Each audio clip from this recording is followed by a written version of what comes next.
എൻ്റെ ജീവിതത്തിലെ കഴിഞ്ഞ ചില വർഷങ്ങളായിട്ടുള്ള ഒരാഗ്രഹമായിരുന്നു പിതാവ്, പുത്രൻ, പരിശുദ്ധാത്മാവ് എന്ന ദൈവത്തിൻ്റെ ത്രിയേകത്വത്തെക്കുറിച്ച് വചനത്തിനെ അടിസ്ഥാനമാക്കി മറ്റുള്ളവരെ പഠിപ്പിക്കുകയും ഈ സത്യവചനത്തിൻ്റെ വെളിച്ചം, ഈ സത്യം എല്ലാവരെയും അറിയിക്കുകയും ചെയ്യണമെന്ന് ഹൃദയത്തിൽ വളരെ ആഴമായ ആഗ്രഹമായിരുന്നു. അതോടൊപ്പം തന്നെ ഞാൻ ഹൃദയത്തിൽ വിചാരിച്ചു, ഒരു കാസറ്റ് വിഷ്വൽ മീഡിയ പ്രോഗ്രാം ഇത് ചെയ്യണമെന്നും ഇത് അനേകർക്ക് ഈ ആത്മീക മണ്ഡലത്തിൽ സഭാവേദമന്യ പ്രയോജനപരമായി തീരണമെന്നും എൻ്റെ ഹൃദയത്തിലെ ആഗ്രഹമായിരുന്നു. അതിനെ സർവശക്തനായിരിക്കുന്ന ദൈവം ഇത്രത്തോളം സഫലമാക്കി തീർത്തു. ഇപ്രകാരം ഞാൻ ഈ ഉപദേശത്തെക്കുറിച്ചും പിതാവ്, പുത്ര, പരിശുദ്ധാത്മാവിൻ്റെ ത്രിയേകത്വത്തെക്കുറിച്ച് തെളിയിക്കാം എന്നുള്ള വിഷയത്തെക്കുറിച്ച് എൻ്റെ സ്നേഹിതരോട് പറഞ്ഞപ്പോൾ അനേക പാസ്റ്റേഴ്സ് ഇതിൻ്റെ പിൻപിൽ കൈത്താങ്ങൽ തരുവാൻ തക്കവണ്ണം ഇടയായിത്തീർന്നുണ്ട്. തുറവൂർ ന്യൂ ഇന്ത്യ ദൈവസഭയിലെ ശുശ്രൂഷകനായിരിക്കുന്ന Babu pastor, Mookkannoor new India ദൈവസഭ ശുശ്രൂഷകനായിരിക്കുന്ന ജോസാൻഡി പാസ്റ്റർ, എയർപോർട്ട് AG സഭയുടെ ശുശ്രൂഷകനായിരിക്കുന്ന Sabu pastor, Kidangoor new testament ചർച്ചിൻ്റെ ശുശ്രൂഷകനായിരിക്കുന്ന രാജു പാസ്റ്റർ, അയ്യമ്പുഴ AG സഭയുടെ ശുശ്രൂഷകൻ, അങ്ങനെ പലരും, അനേക ആത്മീക സഹോദരന്മാരും ഈ കാസറ്റിൻ്റെ നിർമ്മാണത്തിന് വേണ്ടിയും ഇപ്രകാരം രൂപകൽപ്പന ചെയ്യേണ്ടതിനു വേണ്ടിയും എന്നോടൊപ്പം സഹകരിക്കുവാനും ഇതിൻ്റെ ആദ്യോടന്തം അവരും അത്യധ്വാനം ചെയ്യുവാനിടയായിത്തീർന്നു. ഈ സമയത്ത് കർത്താവായ യേശുക്രിസ്തുവിൻ്റെ നാമത്തിൽ അതുല്യമായിരിക്കുന്ന നന്ദി ഞാൻ അവർക്ക് രേഖപ്പെടുത്തുകയാണ്. ഈ കാസറ്റ് കാണുന്നവരോട് എനിക്ക് പറയുവാനുള്ളത്, മനസ്സിരുത്തി ഒരു 5 പ്രാവശ്യം ഇത് ആദ്യോടന്തം ഏതൊരു വ്യക്തി കണ്ടാലും, ഏത് സാധാരണക്കാരനും ബൈബിൾ പഠിപ്പിക്കുന്ന പിതാവ്, പുത്ര, പരിശുദ്ധാത്മാവാം ദൈവത്തിൻ്റെ ഏകത്വത്തെക്കുറിച്ച് മനസ്സിലാക്കുവാൻ തക്കവണ്ണം ഇടയായിത്തീരും. ആകയാൽ ഇത് നിങ്ങളുടെ ആത്മീക ജീവിതത്തിൻ്റെ ഉറപ്പിനും വിശ്വാസത്തിനും അതോടൊപ്പം തന്നെ ദുരുപദേശങ്ങൾക്ക് ശക്തമായിരിക്കുന്ന മറുപടി പറയുവാൻ നിങ്ങൾക്ക് വേണ്ടി പിതാവിൻ്റെയും പുത്രൻ്റെയും പരിശുദ്ധാത്മാവിൻ്റെയും നാമത്തിൽ ഇതാ സമർപ്പിച്ചുകൊള്ളുന്നു. കർത്താവായ യേശുക്രിസ്തുവിൻ്റെ നിസ്തുല്യമായ നാമം മഹത്വപ്പെടുമാറാകട്ടെ. ഈ ക്ലാസ്സിലേക്ക് കടന്നു വന്ന നിങ്ങൾക്കേവർക്കും കർത്താവായ യേശുക്രിസ്തുവിൻ്റെ നാമത്തിൽ എൻ്റെ സ്നേഹവന്ദനങ്ങൾ അറിയിച്ചുകൊള്ളുന്നു. ഈ ക്ലാസ്സിലേക്ക് കടന്നു വന്നിരിക്കുന്ന നിങ്ങൾക്ക് പിതാവ്, പുത്രൻ, പരിശുദ്ധാത്മാവിൻ്റെ ഏകത്വത്തെക്കുറിച്ചും ദൈവത്വത്തെക്കുറിച്ചും വ്യത്യസ്തമായിരിക്കുന്ന അഭിപ്രായങ്ങളും സംശയങ്ങളും ഉണ്ട് എന്ന് എനിക്കറിയാം. ഇന്ന് ഈ സംശയങ്ങൾ നിങ്ങൾ മാറ്റുന്നതോടൊപ്പം തന്നെ, ഈ സംശയങ്ങൾക്ക് നിങ്ങൾക്ക് മറുപടി ലഭിക്കുന്നതോടൊപ്പം തന്നെ നമ്മളെ ശ്രവിക്കുകയും കണ്ടുകൊണ്ടിരിക്കുകയും ചെയ്യുന്ന ഏവർക്കും അവരുടെ ജീവിതത്തിൽ പിതാവ്, പുത്രൻ, പരിശുദ്ധാത്മാവിൻ്റെ ഏകത്വത്തെക്കുറിച്ചും ദൈവത്വത്തെക്കുറിച്ചും ഉള്ള സംശയങ്ങൾക്ക് അനുഗ്രഹിക്കപ്പെട്ട ഒരു മറുപടിയായി തീരട്ടെ എന്ന് ആദ്യമായി ഞാൻ ആശംസിക്കുകയാണ്. അതോടൊപ്പം തന്നെ എന്നെ കാണുകയും കേൾക്കുകയും ചെയ്യുന്ന ഏവർക്കും കർത്താവായ യേശുക്രിസ്തുവിൻ്റെ അതുല്യവും അനുഗ്രഹീതവുമായ നാമത്തിൽ എൻ്റെ സ്നേഹവന്ദനങ്ങൾ ഒരിക്കൽ കൂടി അറിയിച്ചുകൊള്ളുന്നു. സർ, എന്തുകൊണ്ട് ബൈബിളിനെ പഴയ നിയമമെന്നും പുതിയ നിയമമെന്നും രണ്ടായി വിഭജിച്ചു? ബൈബിൾ രചനയിൽ മാനുഷിക ഇടപെടലുകൾ നടന്നിട്ടുണ്ട് എന്നുള്ളതിൻ്റെ തെളിവല്ലേ ഇത്? ഇന്ന് അനേകർക്കും ഉള്ള ഒരു ചോദ്യമാണ്, എന്തുകൊണ്ട് ബൈബിളിനെ പഴയ നിയമം, പുതിയ നിയമം എന്ന് രണ്ടായി തിരിച്ചിരിക്കുന്നു? ഈ ബൈബിളിനെ പഴയ നിയമം, പുതിയ നിയമം എന്ന് രണ്ടായി തിരിച്ചിരിക്കുക കൊണ്ട് ഇതിൽ മാനുഷികമായിരിക്കുന്ന കൈകടത്തലുകൾ നടന്നിട്ടില്ലേ എന്ന്, അങ്ങനെ നടന്നിട്ടുണ്ടാകാമെന്നും അനരുടെ ഒരു ചിന്തയുണ്ട്. പക്ഷേ ഈ ബൈബിളിനെ പുതിയ നിയമമെന്നും അല്ലെങ്കിൽ പഴയ നിയമമെന്നും പുതിയ നിയമമെന്നും രണ്ടായി തിരിച്ചിരിക്കുന്നത് ഒരിക്കൽ പോലും മനുഷ്യൻ്റെ ഇഷ്ടത്താലോ മനുഷ്യൻ്റെ താല്പര്യത്താലോ മനുഷ്യൻ്റെ യാതൊരു പ്രവൃത്തികളോ ഇതിൽ കടന്നുകൂടിയിട്ടില്ല. പഴയ നിയമകാലം സജീവമായിരിക്കുന്ന സമയത്ത് തന്നെ, പഴയ നിയമ കാലഘട്ടത്തിൽ പഴയ നിയമ പ്രവാചകനായിരിക്കുന്ന ഇരമ്യാവിലൂടെ ദൈവത്തിൻ്റെ പരിശുദ്ധാത്മാവ് ഈ പുതിയ നിയമത്തെക്കുറിച്ച് പ്രവചിച്ചിട്ടുണ്ട്. പഴയ നിയമത്തിൽ പുതിയ നിയമത്തെക്കുറിച്ച് പറഞ്ഞിരിക്കുന്ന ആ പ്രവചനത്തിൻ്റെ ഒരു നിറവേറ്റമാണ് പുതിയ നിയമം എന്നുള്ളതിന് തെല്ലുപോലും സംശയമില്ല. അതിന് ആധാരമായിട്ട് ഒരു വാക്യം വായിക്കാം. യിരെമ്യാവിൻ്റെ പുസ്തകം 31:31. ഞാൻ ഇസ്രായേൽ ഗൃഹത്തോടും യഹൂദ ഗൃഹത്തോടും പുതിയൊരു നിയമം ചെയ്യുന്ന കാലം വരും എന്ന് യഹോവയുടെ അരുളപ്പാട്. ഞാൻ ഇസ്രായേൽ ഗൃഹത്തോടും യഹൂദ ഗൃഹത്തോടും പുതിയൊരു നിയമം ചെയ്യുന്ന കാലം വരും എന്ന് യഹോവയുടെ അരുളപ്പാട്. ഈ പഴയ നിയമം പ്രധാനമായും എന്തിനെക്കുറിച്ച്, ആരെക്കുറിച്ചാണ് പ്രതിപാദിക്കുന്നത്? പഴയ നിയമത്തിലെ 39 പുസ്തകങ്ങളും എടുത്ത് നമ്മൾ പഠിക്കുന്നുവെങ്കിൽ ഈ 39 പുസ്തകങ്ങളെയും കൂട്ടി ഇണക്കിക്കൊണ്ട് കർത്താവായ യേശുക്രിസ്തുവിനെ എന്ന ആ പുരുഷനെ വളരെ വ്യക്തമായി നമുക്ക് അവിടെ ദർശിക്കുവാൻ കഴിയുന്നുണ്ട്. ഉൽപ്പത്തി പുസ്തകം പഠിക്കുമ്പോൾ കർത്താവായ യേശുക്രിസ്തുവിനെ സ്ത്രീയുടെ സന്തതിയായിട്ട് പറഞ്ഞിരിക്കുന്നു. പുറപ്പാട് പുസ്തകം പഠിക്കുമ്പോൾ അവിടെ പെസഹ കുഞ്ഞാടായിട്ട് ക്രിസ്തുവിനെ കുറിച്ച് പറയുന്നു.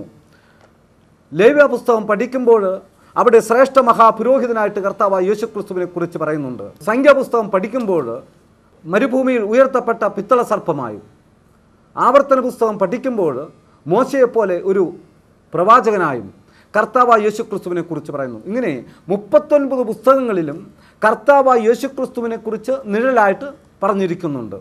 നോക്കണം, കർത്താവായ യേശുക്രിസ്തുവിൻ്റെ ജനനത്തെക്കുറിച്ച് തന്നെ ഉൽപ്പത്തി പുസ്തകം 3-ാം അധ്യായം അതിൻ്റെ 15-ാം വാക്യം വായിക്കാം. ഞാൻ നിനക്കും സ്ത്രീക്കും നിന്റെ സന്തതിക്കും അവരുടെ സന്തതിക്കും തമ്മിൽ ശത്രുത്വം ഉണ്ടാക്കും. അവൻ നിന്റെ തല തകർക്കും, നീ അവൻ്റെ കുതുകാൽ തകർക്കും. അതെ, ഉൽപ്പത്തി പുസ്തകം 3-ാം അധ്യായം 15-ാം വാക്യത്തിൽ കർത്താവായ യേശുക്രിസ്തുവിനെ സ്ത്രീയുടെ സന്തതിയായിട്ട് പറഞ്ഞിരിക്കുന്നു. ഇനി യെശയ്യാ പ്രവാചകന്റെ പുസ്തകം 7-ാം അധ്യായം 14-ാം വാക്യം. അതുകൊണ്ട് കർത്താവ് തന്നെ നിങ്ങൾക്ക് ഒരു അടയാളം തരും. കന്യക ഗർഭിണിയായ ഒരു മകനെ പ്രസവിക്കും, അവൻ ഇമ്മാനുവേൽ എന്ന് പേർ വിളിക്കും. ഇപ്പോൾ ഇവിടെ യെശയ്യാ പ്രവാചകൻ പറയുന്നു, അത് വെറും സ്ത്രീയല്ല, പിന്നെയോ കന്യക ഗർഭിണിയായി ഒരു മകനെ പ്രസവിക്കും. അപ്പോൾ അവൻ സ്ത്രീയിൽ നിന്ന് ജനിക്കുമെന്ന് പറയുന്നു. യെശയ്യാ പ്രവാചകൻ ഇത്രയും കൂടി ആഴമായിട്ട് ആത്മാവിൽ ദർശിച്ച് പറയുകയാണ്, അത് വെറും സ്ത്രീയിൽ നിന്നല്ല, പിന്നെയോ അത് കന്യകയിൽ നിന്ന് തന്നെ ജനിക്കുമെന്ന് പറയുന്നു. വീണ്ടും മീഖാ പ്രവചനത്തിൽ പറയുന്നു അവൻ്റെ ജനന സ്ഥലത്തെക്കുറിച്ച് 5-ാം അധ്യായം അതിൻ്റെ 1-2 വാക്യം. നീയോ ബേത്ലഹേം എഫ്രാത്തേ, നീ യഹൂദ സഹസ്രങ്ങളിൽ ചെറുതായിരുന്നാലും ഇസ്രായേലിന് അധിപതിയായിരിക്കേണ്ടുന്നവൻ എനിക്ക് നിന്നിൽ നിന്ന് ഉത്ഭവിച്ചു വരും. അവൻ്റെ ഉത്ഭവം പണ്ടേ ഉള്ളതും പുരാതനവുമായത് തന്നെ. നോക്കണം, കർത്താവായ യേശുക്രിസ്തുവിൻ്റെ ജനന സ്ഥലത്തെക്കുറിച്ച് വരെയും പഴയ നിയമത്തിൽ വളരെ വ്യക്തമായിട്ട് പറഞ്ഞിരിക്കുന്നു. വീണ്ടും യെശയ്യാ പ്രവാചകന്റെ പുസ്തകം 61-ന്റെ 1-2 വാക്യങ്ങളൊന്ന് വായിക്കാം. എളിയവരോട് സദ്വർത്തമാനം ഘോഷിപ്പാൻ യഹോവ എന്നെ അഭിഷേകം ചെയ്തിരിക്കുക കൊണ്ട് യഹോവയായ കർത്താവിൻ്റെ ആത്മാവ് എൻ്റെ മേലിരിക്കുന്നു.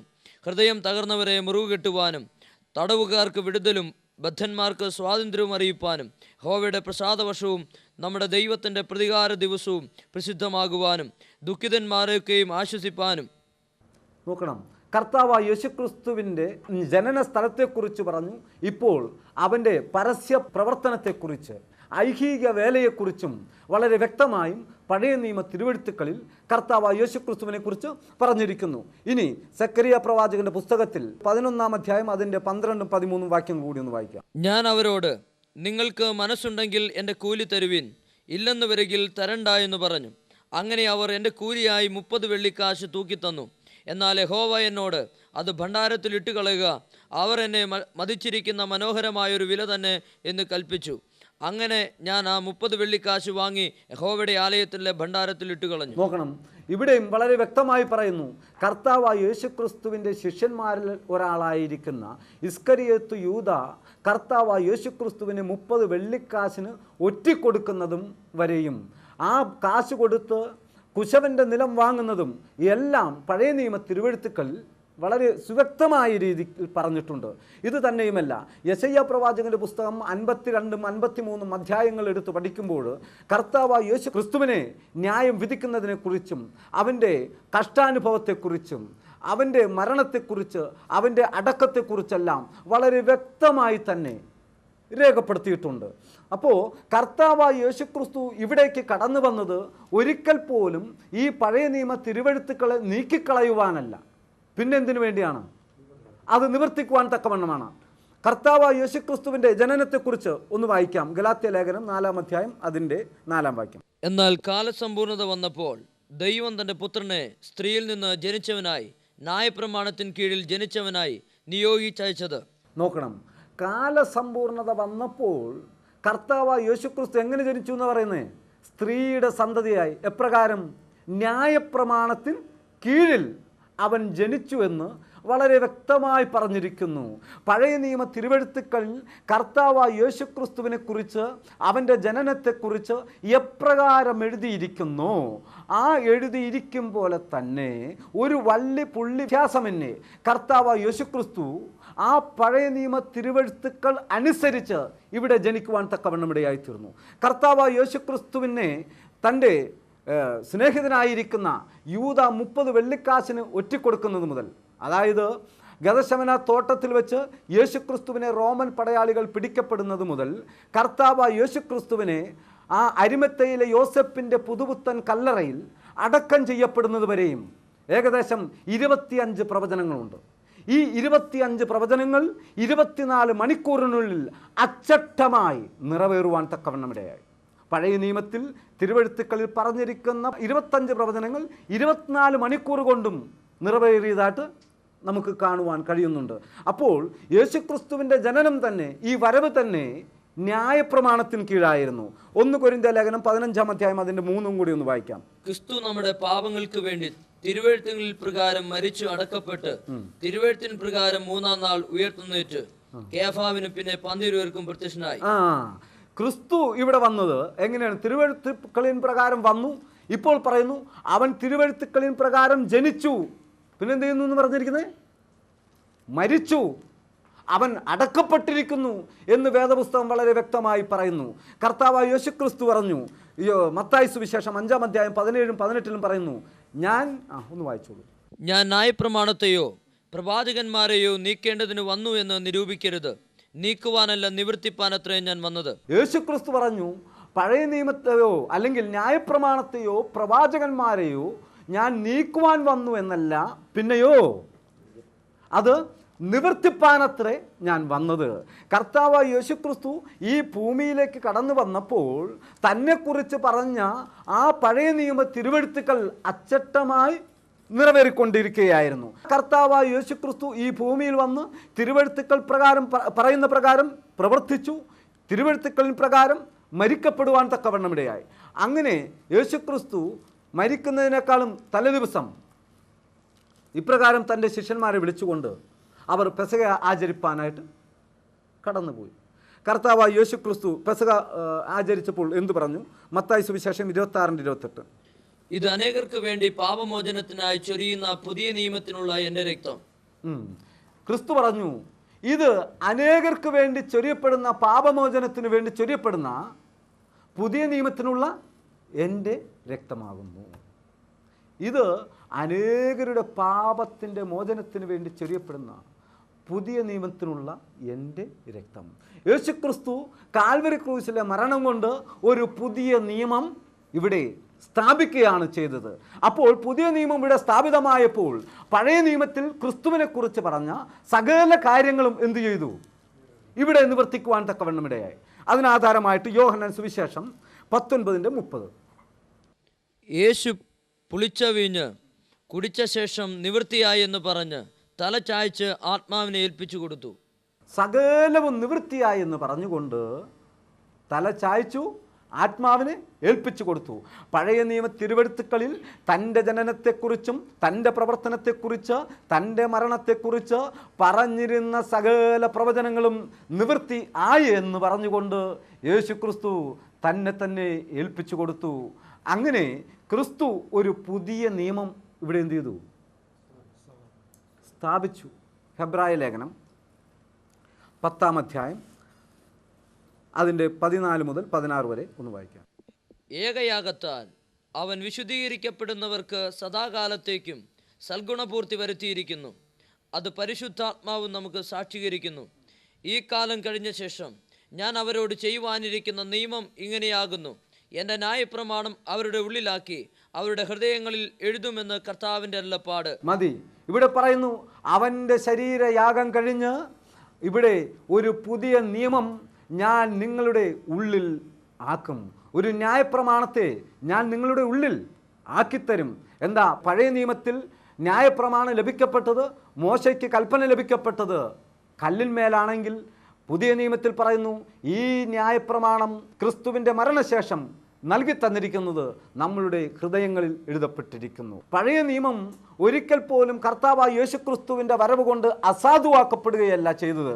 പിന്നെയോ പഴയ നിയമത്തിൽ ക്രിസ്തുവിനെ കുറിച്ച് പറഞ്ഞ കാര്യങ്ങൾ നിവർത്തിക്കപ്പെടുകയാണ് ചെയ്യുന്നത്. നിങ്ങളൊരു കാര്യം ശ്രദ്ധിക്കണം. ഒരു തെങ്ങ് കാണുമ്പോൾ നമുക്കറിയാം ഇത് തെങ്ങാകുന്നു. കാരണം അതിൽ ഇഷ്ടം പോലെ തേങ്ങയുണ്ട്, അതിന് കൈകളുണ്ട്, അതിന് തടിയുണ്ട്. ഇതെല്ലാം കാണുമ്പോൾ നമുക്കറിയാം ഈ തെങ്ങ് എവിടെ നിന്നും ഉണ്ടായി എന്ന് ചോദിച്ചാൽ നിങ്ങൾ പറയും ഇത് ഒരു വിത്തിൽ നിന്നാണ് ഉണ്ടായത്. ഈ വിത്തിൽ നിന്ന് എങ്ങനെ ഉണ്ടായെന്ന് വെച്ചാൽ നിങ്ങൾ പറയും ആ വിത്തിൽ നിന്ന് മുളച്ചാണ് ഈ തെങ്ങും തേങ്ങയും ഇപ്രകാരം ഉണ്ടായിരിക്കുന്നത്. അപ്പോൾ ആ വിത്ത് എവിടെ പോയെന്ന് ചോദിച്ചാൽ നിങ്ങൾ പറയും ആ വിത്ത് ആ മണ്ണിൽ അലിഞ്ഞു ചേർന്ന് ഇല്ലാതെയായി തീർന്നു. ഇതുപോലെ തന്നെ പഴയ നിയമത്തിൽ കർത്താവായ യേശുക്രിസ്തുവിനെ കുറിച്ച് വ്യക്തമായി പറഞ്ഞിരിക്കുന്ന പ്രവചനങ്ങളെല്ലാം നിറവേറി. ഈ പുതിയ നിയമം കാണുന്ന ഏതൊരു വ്യക്തിക്കും മനസ്സിലാക്കുവാൻ കഴിയും ഈ പുതിയ നിയമം ഉണ്ടാകണമെങ്കിൽ ഇതിൻ്റെ പിൻപിൽ ഒരു പഴയ നിയമം ഉണ്ടായി. അപ്പോൾ ആ പഴയ നിയമം വരുവാനുള്ള ക്രിസ്തുവിനെ കുറിച്ച് പറയുന്നുവെങ്കിൽ പുതിയ നിയമമാകട്ടെ വന്ന ക്രിസ്തുവിനെ കുറിച്ച് പറയുന്നു. പുതിയ നിയമത്തിൽ ക്രിസ്തു നമുക്ക് ഒരു പുതിയ കൽപ്പന തരുവാനും നമ്മളെങ്ങനെ ജീവിക്കണം, ഇനി എപ്രകാരം പ്രവർത്തിക്കണം എന്ന് നമ്മളെ പഠിപ്പിക്കുകയും ചെയ്യുവാൻ തക്കവണ്ണം ഇടയായിത്തീർന്നു. ആകയാൽ ഇവിടെ തിരുവെഴുത്തുക്കൾ ആരും തിരുത്തിയിട്ടില്ല. ആകാശവും ഭൂമിയും മാറിപ്പോകും, എന്നാൽ എൻ്റെ ന്യായപ്രമാണത്തിൽ ഒരു വള്ളിയാകട്ടെ പുള്ളിയാകട്ടെ മാറിപ്പോകുകയില്ല. വെളിപ്പാട് പുസ്തകത്തിൽ ഇപ്രകാരം പറയുന്നുണ്ട്, ഈ പ്രവചനത്തിലെ വാക്കുകളിൽ നിന്ന് എന്തെങ്കിലും കൂട്ടുകയോ കുറയ്ക്കുകയോ ചെയ്യുന്നവൻ്റെ മേൽ ഇതിൽ പറയുന്ന സകല ബാധകളും വരും. എന്നെ കേൾക്കുന്ന പ്രിയ സ്നേഹിത, ബൈബിൾ ഇപ്രകാരം പറയുന്നു, ഇതിൽ കൂട്ടുകയോ കുറയ്ക്കുകയോ ചെയ്യുന്നവൻ്റെ മേൽ ഇതിൽ പറയുന്ന സകല ബാധകളും വരും. അവൻ നാശയോഗ്യനാണെന്ന് പറയുമ്പോൾ, തിരുത്തുന്നവൻ നാശയോഗ്യനായി തീരുമെന്ന് പറയുമ്പോൾ ആരിത് തിരുത്തുവാൻ ധൈര്യപ്പെടും? ആകയാൽ ഈ ബൈബിൾ തിരുത്തുവാൻ ആരും ധൈര്യപ്പെട്ടിട്ടില്ല. പഴയ നിയമവും പുതിയ നിയമമെന്നും ബൈബിളിനെ രണ്ടായി തിരിച്ചിരിക്കുന്നത് മനുഷ്യരല്ല, അത് ദൈവം തന്നെ പറഞ്ഞിരിക്കുന്ന കാര്യമാണ്. സാർ, ഈ തൃത്വം എന്ന പദം ബൈബിളിലുണ്ടോ? ഇല്ല, തൃത്വം എന്ന പദം ബൈബിളിൽ ഇല്ല. തൃത്വത്തെക്കുറിച്ച് ബൈബിൾ പറയുന്നു ഇല്ല. നിങ്ങൾ ഉദ്ദേശിച്ചത് ത്രിയേകം എന്നുള്ള ഒരു പദമായിരിക്കും. ഈ ത്രിയേകം എന്നുള്ള പദം ഉണ്ടായത് തന്നെ ട്രസ് യൂണിറ്റാസ് എന്നീ രണ്ട് ലത്തീൻ പദങ്ങൾ ചേർന്ന് ട്രിനിറ്റാസ് എന്ന പദത്തിൽ നിന്നാണ്. ഈ ട്രിനിറ്റാസ് എന്ന പദം ഇംഗ്ലീഷിലേക്ക് തർജ്ജമ ചെയ്തപ്പോൾ അത് ട്രിനിറ്റി എന്നായി. ആ ട്രിനിറ്റിയെ മലയാളത്തിലേക്ക് തർജ്ജമ ചെയ്താൽ വ്യക്തമായും ഇങ്ങനെ പറയണം, ത്രിയേകമെന്നാണ് വരേണ്ടത്. ഈ ത്രിയേകം എന്ന പദവും ബൈബിളിൽ ഇല്ല. പക്ഷേ ബൈബിൾ ആഴമായി പഠിക്കുന്ന ഏതൊരു വ്യക്തിക്കും ഒരു കാര്യം മനസ്സിലാക്കുവാൻ കഴിയും. ബൈബിൾ പറയുന്ന ഏകസത്യ ദൈവം പിതാവിനെയും പുത്രനെയും പരിശുദ്ധാത്മാവിനെയും കുറിച്ച് ഉള്ളതാണെന്ന് കാണുവാൻ കഴിയും. ആകയാൽ ബൈബിളിൽ ത്രിയേകമെന്ന പദം ഉപയോഗിച്ചിട്ടില്ല എങ്കിലും ബൈബിൾ പരോക്ഷമായി വളരെ വ്യക്തമായി തന്നെയും ആഴമായും പഠിപ്പിക്കുന്നത് ത്രിയേക ദൈവത്തെക്കുറിച്ചാണ്.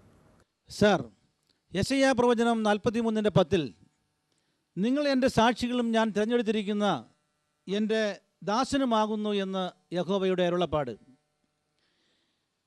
ഈ വചനം യഥാർത്ഥത്തിൽ യഹോവയുടെ സാക്ഷികളാകാനല്ലേ നമ്മോട് പറഞ്ഞിരിക്കുന്നത്? പിന്നെ എന്തുകൊണ്ടാണ് താങ്കൾ സുവിശേഷം പ്രസംഗിക്കുമ്പോൾ യഹോവയെക്കുറിച്ച് പറയാത്തത്? നിങ്ങൾ ഈ സുവിശേഷം എന്ന് ഉദ്ദേശിക്കുന്നത് എന്താണ്? സുവിശേഷത്തിൻ്റെ അർത്ഥം എന്താണ്? Good news. എനിക്ക് ഇതൊന്നും അറിയേണ്ട കാര്യമില്ല. ഈ സുവിശേഷം എന്നാൽ എന്താണെന്ന് ബൈബിൾ വളരെ വ്യക്തമായിട്ട് വിശദീകരണം തരുന്നുണ്ട്. എനിക്ക് ബൈബിൾ പ്രകാരമുള്ള ആ വിശദീകരണമാണ് കേൾക്കേണ്ടത്. എന്താണ് സുവിശേഷം എന്നുള്ളത്? ഓക്കെ, സുവിശേഷം എന്നാൽ എന്താണെന്ന് ബൈബിൾ പറയുന്നുണ്ട്. ആരെക്കുറിച്ചുള്ളതാണെന്നും ബൈബിൾ പറയുന്നുണ്ട്. 2 തിമോഥെയോസിന്റെ ലേഖനം 2:8.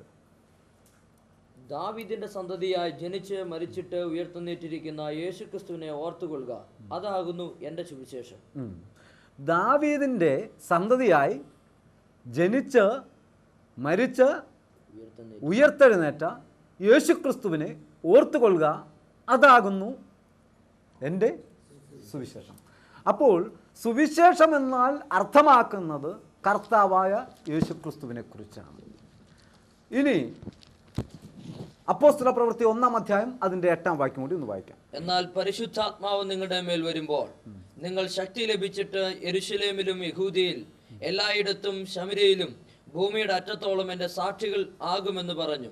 കർത്താവായ യേശുക്രിസ്തു പറഞ്ഞു, എന്നാൽ പരിശുദ്ധാത്മാവ് നിങ്ങളുടെ മേൽ വരുമ്പോൾ നിങ്ങൾ ശക്തി ലഭിച്ചിട്ട് യഹൂദിയിലും യെരൂശലേമിലും ശമര്യയിലും ഭൂമിയുടെ അറ്റത്തോളം പോയി ആരുടെ സാക്ഷിയാകാനാണ് പറഞ്ഞത്? യേശുക്രിസ്തുവിൻ്റെ സാക്ഷിയാകുവാൻ യേശുക്രിസ്തു പറഞ്ഞു. നോക്കണം, ഇനി ഈ ശിഷ്യന്മാർ 1-ാം നൂറ്റാണ്ടിൽ എന്തു ചെയ്തു, ആരെക്കുറിച്ച് പ്രസംഗിച്ചു? അപ്പോസ്തല പ്രവൃത്തി 8:35 കൂടി വായിക്കാം. ഫിലിപ്പോസ് ഈ തിരുവെഴുത്ത് ആധാരമാക്കി അവനോട് യേശുവിനെ കുറിച്ചുള്ള സുവിശേഷം അറിയിപ്പാൻ തുടങ്ങി. നോക്കണം, ഫിലിപ്പോസ് മരുഭൂമിയിലേക്ക് ദൈവത്തിൻ്റെ ആത്മാവ് ഫിലിപ്പോസിനെ നടത്തുകയാണ്. ഫിലിപ്പോസ് മരുഭൂമിയിൽ ചെന്നു കഴിഞ്ഞപ്പോൾ എത്യോപ്യ രാജ്ഞിയുടെ ഷണ്ണനായിരിക്കുന്ന ആ മനുഷ്യൻ തേരിലിരുന്നു കൊണ്ട് യെശയ്യാ പ്രവാചകൻ്റെ പുസ്തകം വായിച്ചു കൊണ്ട് പോകുന്നു.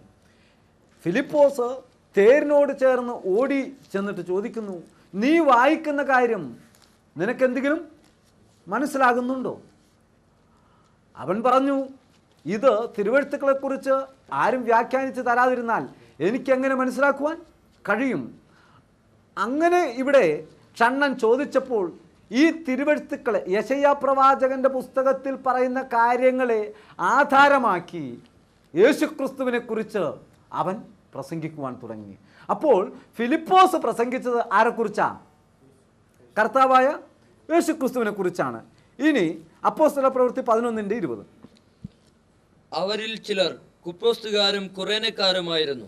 അവർ അന്ത്യോക്യയിൽ എത്തിയ ശേഷം യവനന്മാരോടും കർത്താവായ യേശുവിനെ കുറിച്ചുള്ള സുവിശേഷം അറിയിച്ചു. നോക്കണം, അവരും കർത്താവായ യേശുക്രിസ്തുവിനെ കുറിച്ച് തന്നെയാണ് സുവിശേഷം അറിയിച്ചത്. ഇനി റോമാലേഖനം 1:10. പ്രാർത്ഥനയിൽ എപ്പോഴും യാചിക്കുന്നു എന്നുള്ളതിന് അവന്റെ പുത്രനെ കുറിച്ചുള്ള സുവിശേഷ ഘോഷണത്തിൽ ഞാൻ എൻ്റെ ആത്മാവിൽ ആരാധിക്കുന്ന ദൈവം എനിക്ക് സാക്ഷി. നോക്കണം, സുവിശേഷം ഇത്രയും സമയം വരെയും ആരെക്കുറിച്ചാണ് പ്രസംഗിച്ചത്? കർത്താവായ യേശുക്രിസ്തുവിനെ കുറിച്ച്. എന്തുകൊണ്ടാണ് പ്രസംഗിക്കുവാൻ കാരണം? സുവിശേഷം എന്നുള്ളത് പുത്രനെ കുറിച്ചുള്ളതാണ്. ആരെക്കുറിച്ചുള്ളതാണ്? ദൈവപുത്രനായ യേശുക്രിസ്തുവിനെ കുറിച്ചുള്ളതാണ്. 1 കൊരിന്ത്യർ ലേഖനം 1:23. ഞങ്ങളോ ക്രൂശിക്കപ്പെട്ട ക്രിസ്തുവിനെ പ്രസംഗിക്കുന്നു. യഹൂദന്മാർ അടയാളം ചോദിക്കുന്നു, യവനന്മാർ ജ്ഞാനം അന്വേഷിക്കുന്നു. ഞങ്ങളോ ക്രൂശിക്കപ്പെട്ട ക്രിസ്തുവിനെ പ്രസംഗിക്കുന്നു. ഞങ്ങളോ ക്രൂശിക്കപ്പെട്ട ക്രിസ്തുവിനെ പ്രസംഗിക്കുന്നു എന്ന് പൗലോസ് ഇവിടെ വളരെ ശക്തമായി പറയുകയാണ്. അപ്പോസ്തല പ്രവൃത്തി 21:13 കൂടി. അതിന് പൗലോസ്, നിങ്ങൾ കരഞ്ഞ് എന്റെ ഹൃദയം ഇങ്ങനെ തകർക്കുന്നത് എന്ത്? കർത്താവായ യേശുവിന്റെ നാമത്തിന് വേണ്ടി ബന്ധിക്കപ്പെടുവാൻ മാത്രമല്ല, യേശു ക്രിസ്തുവിൽ മരിപ്പാനും ഞാൻ ഒരുങ്ങിയിരിക്കുന്നു. പൗലോസ് പറഞ്ഞു, ഞാൻ ആ ക്രിസ്തുവിനെ കുറിച്ച് പ്രസംഗിക്കുന്നു, ക്രൂശിക്കപ്പെട്ട ക്രിസ്തുവിനെ കുറിച്ച് പ്രസംഗിക്കുന്നു. ഇനി ക്രിസ്തുവിൻ്റെ നാമത്തിൽ ഞാൻ ബന്ധനസ്ഥനാകുവാൻ മാത്രമല്ല, പിന്നെയോ മരിക്കുവാൻ കൂടി ഞാൻ ഒരുങ്ങിയിരിക്കുന്നു. അപ്പോസ്തലനായിരിക്കുന്ന പൗലോസ് രക്തസാക്ഷിത്വം വരിച്ചത് ആരുടെ നാമത്തെ പ്രസംഗിച്ചാണ്? കർത്താവായ യേശുക്രിസ്തുവിൻ്റെ നാമത്തെക്കുറിച്ചാണ്, പ്രസംഗിച്ചാണ്. ഇനി അപ്പോസ്തല പ്രവൃത്തി 11:25 കൂടി. ഞങ്ങൾ ചില പുരുഷന്മാരെ തിരഞ്ഞെടുത്തു, നമ്മുടെ കർത്താവായ യേശു ക്രിസ്തുവിന്റെ നാമത്തിനു വേണ്ടി പ്രാണത്യാഗം ചെയ്തവരായ നമ്മുടെ പ്രിയ ബർണബാസിനോടും പൗലോസിനോടും കൂടെ നിങ്ങളുടെ അടുക്കൽ അയക്കണമെന്ന് ഞങ്ങൾ ഒരുമനപ്പെട്ടു. അപ്പോസ്തല ഈ ബർണബാസും എന്ത് ചെയ്തു? പ്രാണത്യാഗം കർത്താവിന് വേണ്ടി ചെയ്യുവാൻ സന്നദ്ധനായിരുന്നു. കർത്താവായ യേശുക്രിസ്തുവിൻ്റെ 11 അപ്പോസ്തലന്മാരെ എടുത്ത് പഠിച്ചാലും ഈ 11 പേരും കർത്താവായ യേശുക്രിസ്തുവിനെ കുറിച്ചുള്ള സുവിശേഷം പ്രസംഗിച്ച് രക്തസാക്ഷിത്വം വരിക്കുവാൻ തക്കവണ്ണം ഇടയായെങ്കിൽ, എന്നെ കേൾക്കുന്ന പ്രിയ സ്നേഹിത, നിങ്ങൾ ചോദിച്ച വണ്ണം നിങ്ങളൊന്ന് ചിന്തിക്കുന്ന വണ്ണം ചിന്തിക്കുന്നുവെങ്കിൽ, അപ്പോസ്തലന്മാർ 11 പേരും അന്ന് ജീവിച്ച് ക്രിസ്തുവിന് വേണ്ടി സാക്ഷ്യം വഹിച്ച് രക്തസാക്ഷിത്വം വരിച്ച സകല സഭാപിതാക്കന്മാരും ഒന്നാം നൂറ്റാണ്ടിലും രണ്ടാം നൂറ്റാണ്ടിലും ഇന്ന് വരെയും ജീവിച്ചിരുന്ന സകല ക്രിസ്തു വിശ്വാസികളും ഭോഷത്വം ചെയ്തു എന്നാണോ നിങ്ങൾക്ക് തോന്നുന്നത്? അവർക്ക് തെറ്റുപറ്റിയെന്നാണോ നിങ്ങൾക്ക് തോന്നുന്നത്? അവർക്കൊരു കാര്യം അറിയാം, പഴയ നിയമ തിരുവെഴുത്തുക്കൾ എവിടെ പരിശോധിച്ചാലും അത് ക്രിസ്തുവിനെ കുറിച്ചുള്ള പ്രവചനങ്ങളാണ്. സുവിശേഷം എന്നുള്ളത് ക്രിസ്തുവിനെ കുറിച്ച് പ്രസംഗിക്കുന്നതാണ്. സുവിശേഷത്തിൻ്റെ അർത്ഥം തന്നെ അത് യേശുക്രിസ്തു എന്നുള്ളതാണ്. ഇവിടെ 2 കൊരിന്ത്യർ ലേഖനം 4:3-4 കൂടി ഒന്ന് വായിച്ച്. എന്നാൽ ഞങ്ങളുടെ സുവിശേഷം മറഞ്ഞിരിക്കുന്നുവെങ്കിൽ നശിച്ചു പോകുന്നവർക്ക് എത്രേ മറഞ്ഞിരിക്കുന്നത്. ദൈവപ്രതിമയായി ക്രിസ്തുവിന്റെ തേജസ്സുള്ള സുവിശേഷത്തിന്റെ പ്രകാശനം ശോഭിക്കാതിരിപ്പാൻ ഈ ലോകത്തിന്റെ ദൈവം അവിശ്വാസികളുടെ മനസ്സ് കുരുടാക്കി. ഞങ്ങളുടെ സുവിശേഷം മറഞ്ഞിരിക്കുന്നുവെങ്കിൽ, ഞങ്ങൾ പ്രസംഗിക്കുന്ന ഈ ക്രിസ്തുവിനെ കുറിച്ച് പ്രസംഗിക്കുന്ന കാര്യം നിങ്ങൾക്ക് മറഞ്ഞിരിക്കുന്നുവെങ്കിൽ, അത് ആർക്കാ മറഞ്ഞിരിക്കുന്നതെന്ന് പറഞ്ഞ്? നശിച്ചു പോകുന്നവർക്ക്. ആർക്കാ മറഞ്ഞിരിക്കുന്നത്? ഈ സുവിശേഷം മറഞ്ഞിരിക്കുന്ന ആർക്കാണ്? കാരണം ഈ തേജസ്സേറിയ സുവിശേഷത്തിന്റെ പ്രകാശം ശോഭിപ്പാതിരിപ്പാൻ ഈ ലോകത്തിന്റെ ദൈവം എന്ന് പറഞ്ഞാൽ ഈ ലോകത്തിന്റെ ദൈവമായിരിക്കുന്ന പിശാച് അവിശ്വാസികളുടെ മനസ്സ് എന്ത് ചെയ്തിരിക്കുകയാണ്? കുരുടാക്കി വച്ചിരിക്കുകയാണ്. ഈ നാളുകളിൽ ക്രിസ്തുവിനെ കുറിച്ച് പ്രസംഗിക്കാത്ത സുവിശേഷം അത് സാത്താന്യ സുവിശേഷമാണ്. ക്രിസ്തുവിനെ കുറിച്ച് അറിഞ്ഞുകൂടായെങ്കിൽ അവൻ്റെ കണ്ണിനെ സാത്താൻ അടച്ചു വച്ചിരിക്കുകയാണ്. ഈ ദിവസങ്ങളിൽ ആ കർത്താവായ യേശുക്രിസ്തുവിൻ്റെ തേജസ്സേറിയ സുവിശേഷത്തിന് സാക്ഷികളായി തീരുവാൻ പ്രിയ സഹോദരനെ സർവശക്തനായിരിക്കുന്ന ദൈവം സഹായിക്കട്ടെ എന്ന് ഞാൻ ആശംസിക്കുകയാണ്. ഇപ്പോൾ സുവിശേഷം എന്താണെന്ന് നിങ്ങൾക്ക് മനസ്സിലായി കാണുമെന്ന് ഞാൻ വിശ്വസിക്കുന്നു. ഇനി സുവിശേഷം എന്താണെന്ന് ഇപ്പോൾ നിങ്ങൾക്ക് മനസ്സിലായി. ആരെക്കുറിച്ച് പ്രസംഗിക്കണമെന്നും നിങ്ങൾക്ക് മനസ്സിലായി. ഇനി സഹോദര, എനിക്ക് താങ്കളോടൊരു ചോദ്യം ചോദിക്കാനുണ്ട്. നിങ്ങളോട് ഓരോരുത്തരോടുമുള്ള ചോദ്യമാണ്. ആരാണ് യഹോവ? യഹോവ എന്നത് ആർ? യഹോവ ആര്? സൃഷ്ടിതാവായ ദൈവമാണ്. എന്തു പറയുന്നു?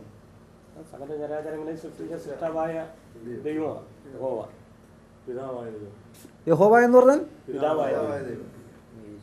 സൃഷ്ടിതാവായ ദൈവം, സൃഷ്ടിതാവും പിതാവുമായ ദൈവമാണെന്ന് നിങ്ങൾ വിശ്വസിക്കുന്നു.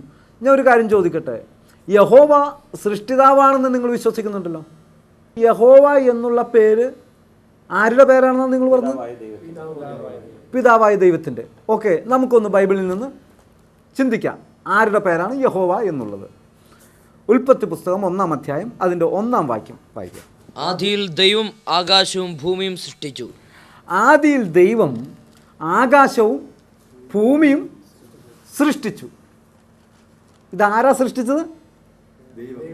ദൈവമാണ്. ആ സൃഷ്ടിതാവായ ദൈവത്തിൻ്റെ പേരെന്താണെന്ന് നിങ്ങൾ പറഞ്ഞത്? യഹോവ. സൃഷ്ടിതാവായ ദൈവത്തിൻ്റെ പേരെന്താണ്? യഹോവ സൃഷ്ടിച്ചു. അപ്പോൾ ഈ ദൈവം എന്നുള്ള പദത്തിന് ഹെബ്രായിൽ കൊടുത്തിരിക്കുന്നത്, പഴയ നിയമത്തിൽ ഹെബ്രായ ഭാഷയിൽ കൊടുത്തിരിക്കുന്നത് ഏലോഹിം എന്നുള്ള പദമാണ്. എന്താണ് ആ പദം? ദൈവം എന്നുള്ള പദത്തിന് ഉപയോഗിച്ചിരിക്കുന്നത് ഏലോഹിം. ഈ ഏലോഹിം എന്ന് പറഞ്ഞാൽ അതിൻ്റെ അർത്ഥം സർവശക്തന്മാർ എന്നാണ്. എന്താണ് അർത്ഥം? ഏലോഹിം എന്ന് പറഞ്ഞാൽ സർവശക്തന്മാർ. ഈ ഏലോഹിം എന്ന പദം ഉണ്ടായിരിക്കുന്നത് തന്നെ ഏലെന്നും ഏലാഹെന്നും ഉള്ള 2 ഹെബ്രായ പദങ്ങൾ ചേർന്നാണ് എലോഹിം എന്ന പദം ഉണ്ടായിരിക്കുന്നത്. ഏലെന്നും ഏലാഹെന്നും ഉള്ള 2 ഹെബ്രായ പദങ്ങൾ ചേർന്നാണ് എലോഹിം എന്നുള്ള പദം ഉണ്ടായിരിക്കുന്നത്. എലോഹിം എന്ന് പറഞ്ഞാൽ അതിൻ്റെ അർത്ഥം എന്താണെന്ന് നേരത്തെ നിങ്ങൾ പറഞ്ഞത്? സർവശക്തന്മാർ. അപ്പോൾ നിങ്ങൾക്കൊരു തോന്നലുണ്ടാവും, എന്താണ് ഈ ബൈബിൾ പറയുന്ന ദൈവത്തിൽ ഒന്നിലധികം വ്യക്തിത്വങ്ങൾ ഉണ്ടോ? അതെങ്ങനെയാണ് ഇവിടെ സംഭവിക്കുക?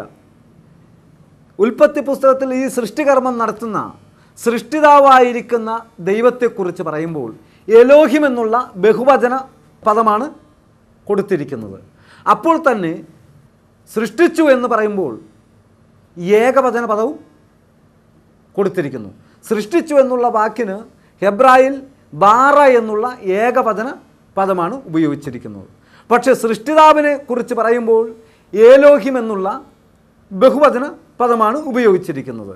ഉൽപ്പത്തി പുസ്തകം 1-ാം അധ്യായം 26-ാം വാക്യം കൂടി ഒന്ന് വായിക്കാം. അനന്തരം ദൈവം നാം നമ്മുടെ സ്വരൂപത്തിൽ നമുക്ക് സദൃശ്യപ്രകാരം മനുഷ്യനെ ഉണ്ടാക്കുക, അവർ സമുദ്രത്തിലുള്ള ഇവിടെ പറയട്ടെ, അനന്തരം ദൈവം നാം നമ്മുടെ സ്വരൂപത്തിലും സാദൃശ്യത്തിലും ആരെ ഉണ്ടാക്കാം?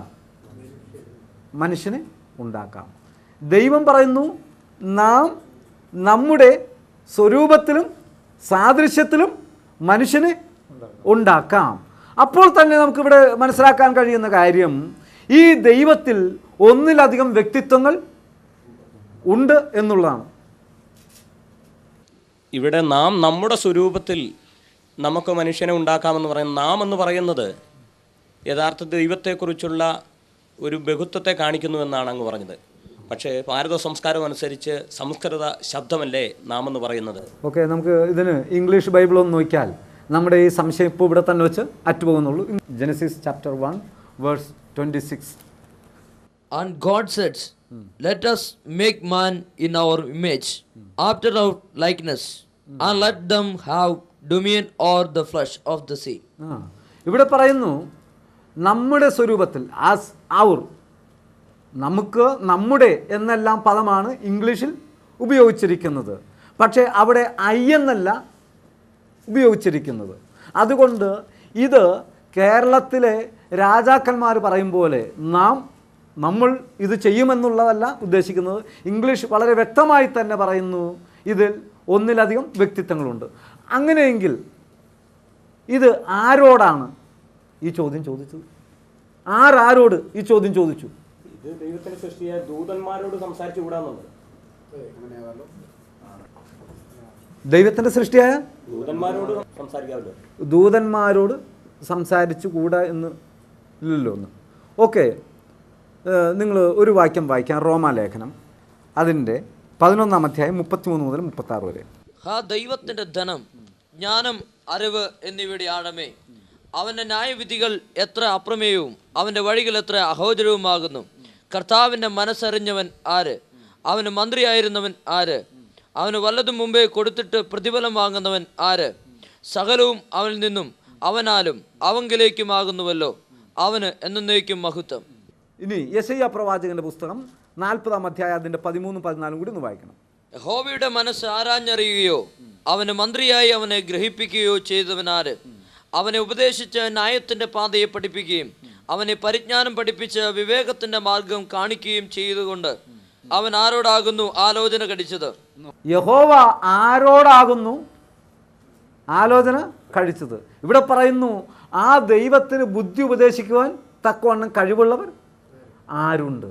അവൻ്റെ ധനം, ജ്ഞാനം, അറിവ് എന്നിവയുടെ ആഴം, അവൻ്റെ ന്യായവിധികൾ എത്ര അപ്രമേയവും അവൻ്റെ വഴികൾ എത്രയോ അഗോചരവുമാകുന്നു. ഇങ്ങനെ സർവശക്തനും സർവജ്ഞാനിയും സർവവ്യാപിയുമായ ഈ സർവശക്തനായിരിക്കുന്ന ദൈവം തൻ്റെ സൃഷ്ടിയായ, താൻ സൃഷ്ടിച്ചു വിട്ട ദൂതൻ്റെ അടുത്ത് ചെന്നിട്ട് ആലോചന ചോദിക്കേണ്ട വലിയ കാര്യമുണ്ടോ? കാരണം ദൈവം എന്നുള്ളത് സർവശക്തനാണ്. ഈ സർവശക്തനായിരിക്കുന്ന ദൈവത്തിന് തൻ്റെ സൃഷ്ടിയുടെ ഒരു അനുവാദമുണ്ടോ ഈ ഭൂമിയിൽ എന്തെങ്കിലും പദ്ധതി നടപ്പാക്കുവാൻ?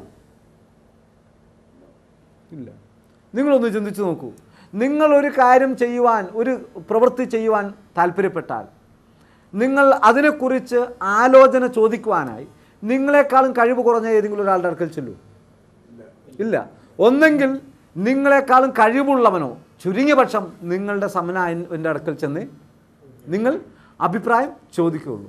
അപ്പോൾ പിന്നെ ഇവിടെ മനുഷ്യനുമല്ല ദൂതനും അല്ല. കാരണം മനുഷ്യനെ സൃഷ്ടിക്കാൻ നേരത്തെ ഈ ചോദ്യം ചോദിച്ചിരിക്കുന്നത്. അപ്പോൾ ദൂതനോടല്ല എന്ന് മനസ്സിലാക്കുവാൻ കഴിഞ്ഞു. ആകയാൽ ഇവിടം കൊണ്ട് തെളിയുകയാണ് എലോഹിമായിരിക്കുന്ന ദൈവത്തിൽ ഒന്നിലധികം വ്യക്തിത്വങ്ങൾ ഉണ്ട്. അതിനാധാരമായിട്ട് ഉൽപ്പത്തി പുസ്തകം 3-ാം അധ്യായം 22-ാം വാക്യം. യഹോവയായ ദൈവം മനുഷ്യൻ നന്മ തിന്മകളെ അറിയുവാൻ തക്കവണ്ണം നമ്മിൽ ഒരുത്തനെ പോലെ ആയിത്തീർന്നിരിക്കുന്നു. യഹോവയായിരിക്കുന്ന ദൈവം പറയുന്നു അവൻ മനുഷ്യൻ നന്മ തിന്മകളെക്കുറിച്ച് അറിയുവാൻ തക്കവണ്ണം അവൻ നമ്മിൽ ഒരുവനെ പോലെ ആയിത്തീർന്നിരിക്കുന്നു. ആരിലൊരുവനെ പോലെ? ദൈവത്തിൽ ഒരുവനെ പോലെ ആയിത്തീർന്നിരിക്കുന്നു.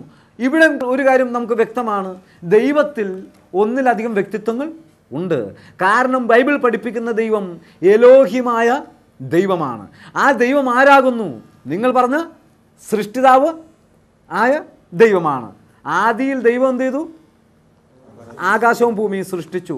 ആ ദൈവം എന്നുള്ള പദത്തിന് ഹെബ്രായിൽ കൊടുത്തിരിക്കുന്ന പദം എന്താണ്? ഏലോഹിം. അതിൻ്റെ അർത്ഥം എന്താണ്? സർവശക്തന്മാർ. അപ്പോൾ അതിലൊന്നിലധികം വ്യക്തിത്വങ്ങളുണ്ടെന്ന് വളരെ വ്യക്തമായി തന്നെ 1-ാം അധ്യായം 26-ാം വാക്യം കൊണ്ടും ഇപ്പോൾ 3-ാം അധ്യായം 22-ാം വാക്യത്തിൽ നിന്നും നമുക്ക് മനസ്സിലാക്കുവാൻ കഴിഞ്ഞു. വീണ്ടും ഉൽപ്പത്തി പുസ്തകം 11-ാം അധ്യായം അതിൻ്റെ 6-ഉം 7-ഉം. അപ്പോൾ യഹോവ, ഇതാ ജനം ഒന്ന്, അവർക്കെല്ലാവർക്കും ഭാഷയും ഒന്ന്. ഇതും അവർ ചെയ്തു തുടങ്ങുന്നു. അവർ ചെയ്യുവാൻ നിരൂപിക്കുന്നതൊന്നും അവർക്ക് അസാധ്യമാകുകയില്ല. വരുവീൻ, നാം ഇറങ്ങിച്ചെന്ന് അവർ തമ്മിൽ ഭാഷ തിരിച്ചറിയാതിരിപ്പാൻ അവരുടെ ഭാഷ കലക്കിക്കളയുക എന്ന് അരുളി ചെയ്തു. വരുവിൻ, നാം ഇറങ്ങിച്ചെന്ന് നമുക്ക് അവരുടെ ഭാഷ കലക്കിക്കളയാം. ദൈവം പറയുന്നു, യഹോവ പറയുന്നു, വരുവിൻ, നാം ഇറങ്ങിച്ചെന്ന് നമുക്ക് അവരുടെ ഭാഷ കലക്കിക്കളയാം. ഇതെല്ലാം വെച്ച് നോക്കുമ്പോൾ ദൈവത്തിൽ, എലോഹിമിൽ ഒന്നിലധികം വ്യക്തിത്വമുണ്ടെന്ന് വളരെ വ്യക്തമാണ്. അപ്പോൾ സൃഷ്ടിച്ചത് ആരാണ്? സൃഷ്ടി നടത്തിയത് ദൈവം. ഉൽപ്പത്തി പുസ്തകം 1-ാം അധ്യായം 1-ാം വാക്യത്തിൽ പറയുന്നു, ആദിയിൽ ദൈവം ആകാശവും ഭൂമിയും സൃഷ്ടിച്ചു. ദൈവം എന്നുള്ള പദത്തിന് ഹെബ്രായ ഭാഷ എന്താണ്? എലോഹിം. അതിൻ്റെ അർത്ഥം എന്താണ്? സർവശക്തന്മാർ. ഇനി ഈ എലോഹിം എന്നുള്ള പദം വേദപുസ്തകത്തിൽ 2700-ൽ പരം പ്രാവശ്യം എന്ത് ചെയ്തിട്ടുണ്ട്? ഉപയോഗിച്ചിട്ടുണ്ട്. ഇനി നമുക്ക് പുറപ്പാട് പുസ്തകം 6-2-3 കൂടി ഒന്ന് വായിക്കാം. ദൈവം പിന്നെയും മോശയോട് അരുളി ചെയ്തെന്നാൽ, ഞാൻ യഹോവയാകുന്നു.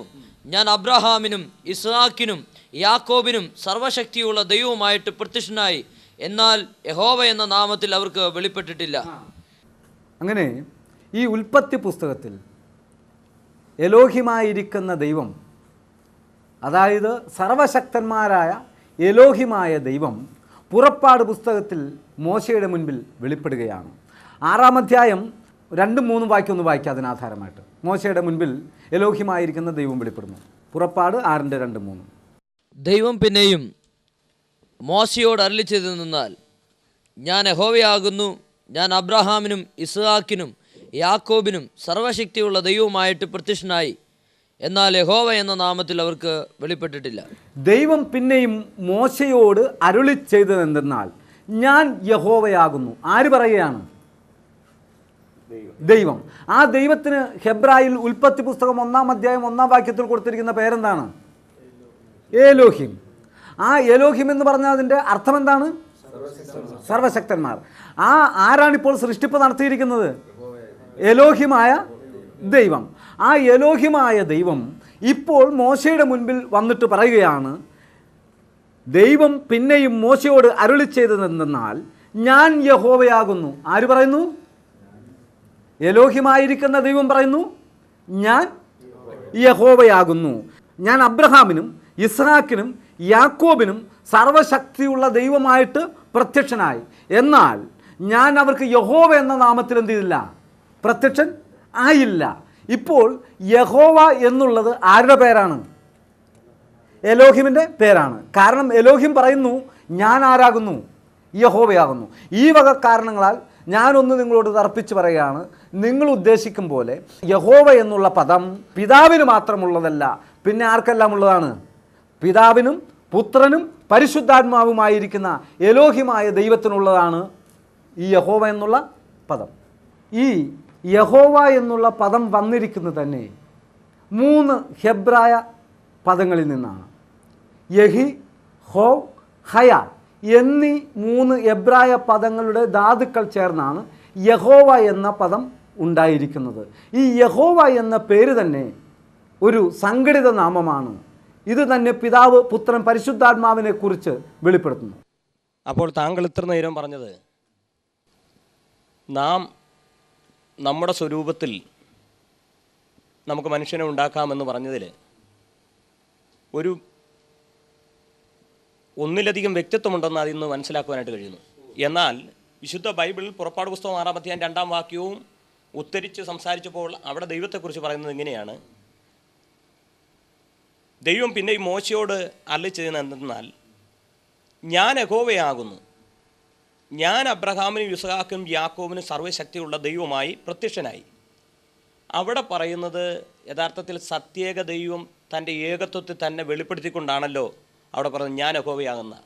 അങ്ങനെയെങ്കിൽ താങ്കൾ പറയുന്ന ഈ ഒന്നിലധികം വ്യക്തിത്വം യഥാർത്ഥത്തിൽ ദൈവത്തിൽ ഇവിടെ കാണുന്നില്ലല്ലോ.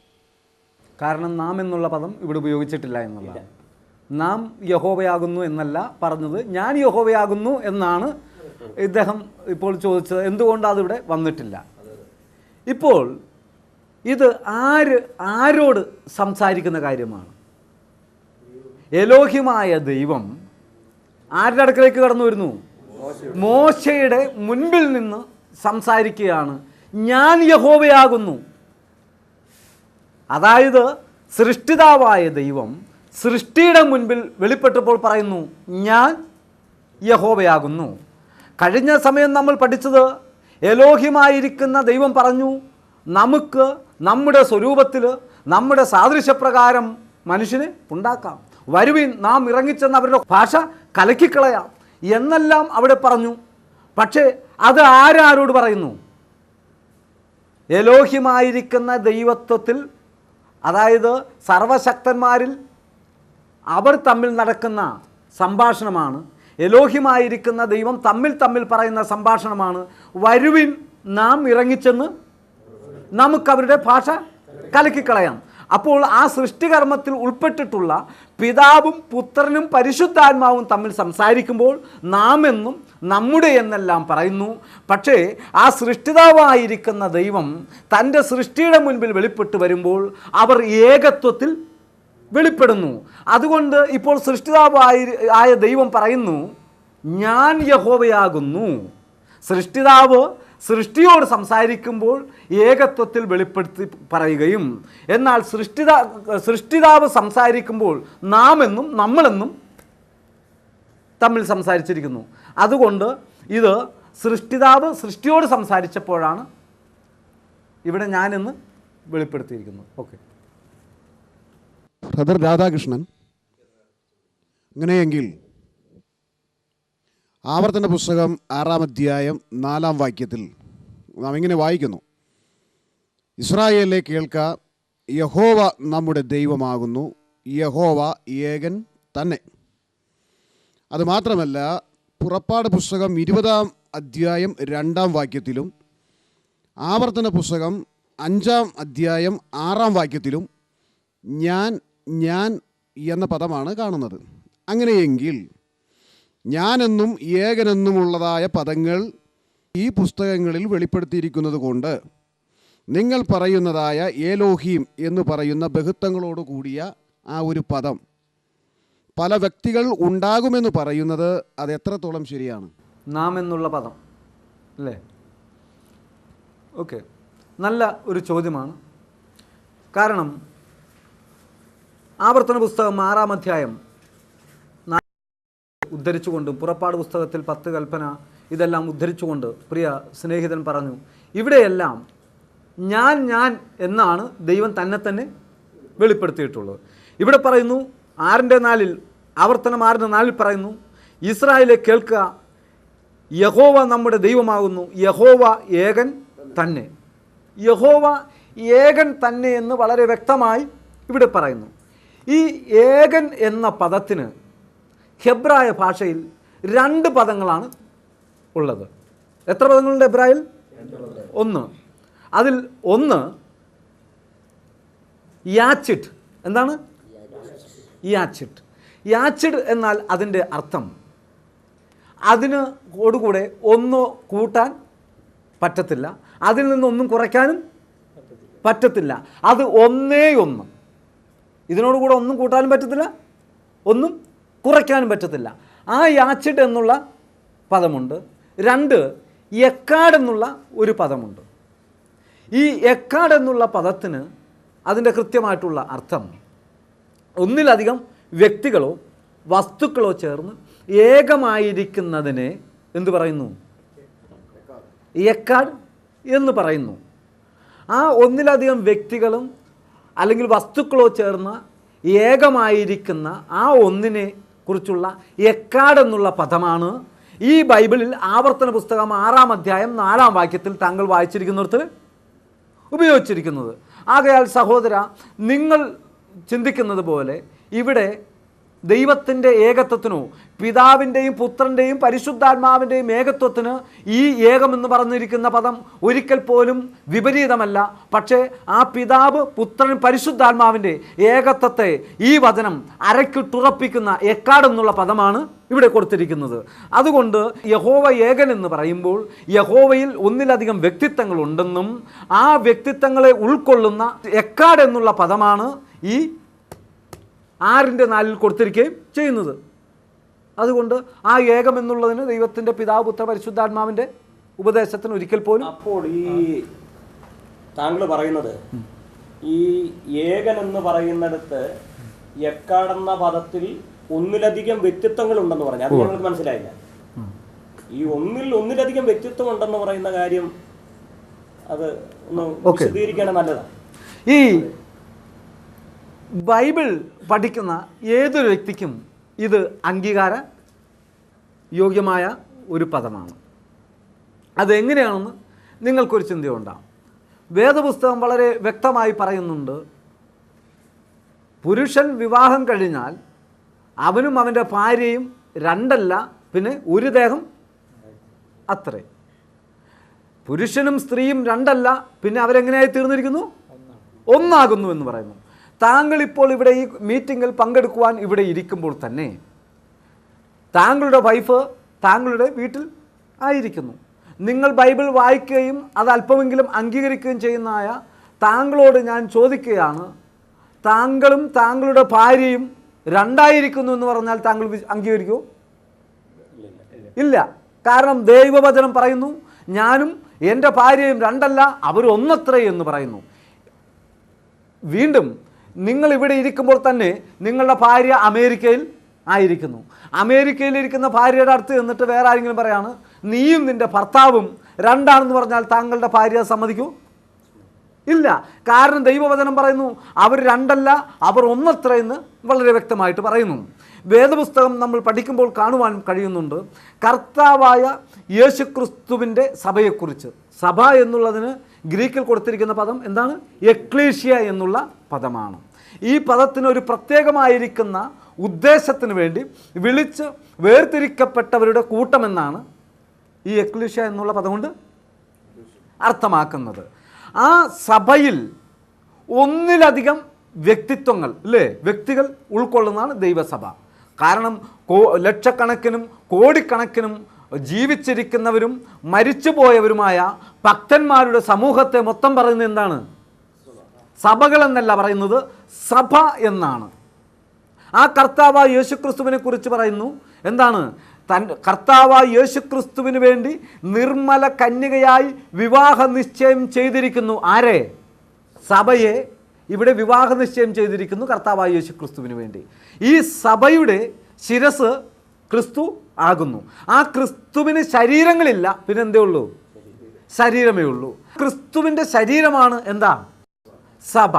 ഈ സഭയിൽ ലക്ഷോപലക്ഷം കോടിക്കണക്കിന് വിശുദ്ധന്മാരുടെ സമൂഹമാണ് ഈ സഭ എങ്കിൽ ആ സഭയിൽ കോടിക്കണക്കിന് ആളുകളെ ഉൾക്കൊള്ളുന്ന ഒന്നാണ് സഭ എന്ന് നിങ്ങൾ ഏകവചനം വിശ്വസിക്കുന്നുവെങ്കിൽ എന്തുകൊണ്ട് ഇത് അംഗീകരിച്ചുകൂടാ? ഈ വക കാരണങ്ങളാൽ നിങ്ങൾ പറയുന്ന ഇതൊന്നും ദൈവത്തിൻ്റെ ഏകത്വത്തിന് ഒരിക്കൽ പോലും വിപരീതമായിരിക്കുന്നില്ല. ആകയാൽ പിതാവ് പുത്രൻ പരിശുദ്ധാത്മാവിൻ്റെ ഏകത്വത്തെ ഈ ഭാഗങ്ങളെല്ലാം വളരെ അരക്കിട്ടുറപ്പിക്കുന്ന വാക്യങ്ങളാണ്. ഈ വക കാരണങ്ങളാൽ പിതാവും പുത്രനും പരിശുദ്ധാത്മാവും തുല്യരാണെന്നും തന്നെയുമല്ല അവർ മൂവരും പിതാവ് പുത്രൻ പരിശുദ്ധാത്മാവ് ഏകനായിരിക്കുന്നുവെന്നും വളരെ വ്യക്തമായി ഞാൻ ഈ വാക്യത്തിൽ നിന്ന് എന്ത് ചെയ്യുന്നു? സമർത്ഥിച്ചു കൊള്ളുന്നു. എലോഹിമായിരിക്കുന്ന ദൈവം പറയുന്നു, ഞാൻ യഹോവ ആകുന്നു. ആ യഹോവയിൽ, ആ എലോഹിമായിരിക്കുന്ന ദൈവത്തിൽ ഒന്നിലധികം വ്യക്തിത്വങ്ങൾ ഉള്ളതുകൊണ്ട് തന്നെ അവർ ഒന്നായിരിക്കുന്നുവെന്നും അവർ ഏകരായിരിക്കുന്നുവെന്നും അതോടൊപ്പം തന്നെ അവർ തുല്യരായിരിക്കുന്നുവെന്നും ഞാൻ സമർത്ഥിച്ചു കൊള്ളുന്നു. സ്നേഹിത, താങ്കൾ പറയുന്ന എലോഹിം എന്ന സർവശക്തനായ ദൈവത്തിൽ പിതാവ്, പുത്രൻ, പരിശുദ്ധാത്മാവ് എന്നീ 3 വ്യക്തിത്വങ്ങൾ അടങ്ങിയിരിക്കുന്നു എന്ന്. യേശുക്രിസ്തു എങ്ങനെ പിതാവിന് തുല്യനായിത്തീരും? അപ്പനുണ്ടായതിന് ശേഷമല്ലേ മകൻ ഉണ്ടാകുന്നത്? ഇന്ന് ഇത് അനേകരും ചോദിച്ചുകൊണ്ട് നടക്കുന്ന ഒരു ചോദ്യമാണ്. അപ്പോൾ തന്നെ അനേക വിശ്വാസികൾക്കും സുവിശേഷ പ്രസംഗർക്കും തന്നെ കൺഫ്യൂഷനായിക്കൊണ്ടിരിക്കുന്ന ഒരു കാര്യമാണ് ഇത്. എല്ലാവരും ധരിക്കുന്നു കർത്താവായ യേശുക്രിസ്തു പിതാവിനേക്കാളും എപ്പോഴും ഒരുപടി താണവനാണ് എന്ന് തന്നെയാണ് ധാരണയിരിക്കുന്നത്. കാരണം ബ്രദർ, ചിന്ത വരുന്നത് തന്നെ നിങ്ങൾക്ക് മാനുഷികമായിരിക്കുന്ന നിലയിൽ നിന്നാണ് ഈ ചിന്ത ഉദിക്കുന്നത്. ആദ്യം താങ്കളുടെ ഫാദർ ഉണ്ടായതിനു ശേഷം താങ്കളുണ്ടായി. ആദ്യം പിതാവ് ഉണ്ടാകുന്നു, പിതാവിന് ശേഷം മകനുണ്ടാകുന്നു. അപ്പോൾ നമ്മൾ ദൈവത്തെ കാണുന്നത് ഒരു മനുഷ്യന് തുല്യമായിട്ട് ഉപമിച്ചിരിക്കുന്നു. ആദ്യം താങ്കളുടെ പിതാവ് ഉണ്ടായി, പിന്നെ ആരുണ്ടായി? താങ്കളുണ്ടായി. അതുകൊണ്ട് താങ്കളെക്കാൾ അല്പം കൂടി കഴിവും അറിവും ജ്ഞാനവും എല്ലാം ആർക്കാണ്? അപ്പനാണ് എന്നാണ് താങ്കൾ ചിന്തിക്കുന്നത്. ഇതിന് ആധാരമായിട്ട് 50-ാം സങ്കീർത്തനം 21-ാം വാക്യം.